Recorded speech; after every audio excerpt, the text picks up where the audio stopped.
Ai capitelli e altre testimonianze religiose minori è stata dedicata la terza serata della rassegna Sotto le stelle a parlare di Veneto, promossa dalle Pro Loco del Decumano. A parlarne lo scorso 22 luglio al Parco Nuove Gemme è stato il dottor Francesco Stevanato, medico con la passione per la ricerca e lo studio della storia locale.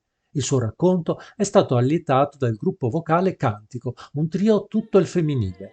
Un onore per la Proloco ospitare un esperto come il dottor Stevanato. Spinea è molto attenta anche alla cultura, è molto attenta ed è lieta ad avere uno studioso così di fama e un medico così stimato come il dottor Stevanato che, essendo appassionato anche della cultura storica, quindi i capitelli, la storia religiosa e quant'altro di Spinea, riesce a farci entrare su uno scenario antico per capire com'era Spinea ai tempi. Un esperto di storia locale, autore di molte pubblicazioni.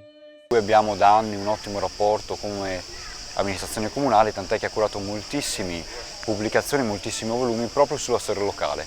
E questa serata proprio va ad evidenziare una parte particolare del nostro territorio, che sono i capitelli.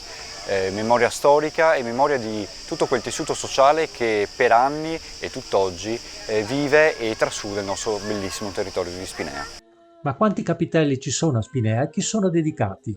A Spinea ci sono attualmente 4 capitelli, 2 dedicati alla Madonna e 2 a Sant'Antonio, anche se la loro fattura è relativamente recente. Poi alcuni capitelli sono andati perduti e comunque abbiamo trovato delle testimonianze archivistiche o comunque diciamo qualcosa che resta di queste costruzioni, diciamo, che è frutto della pietà del popolo.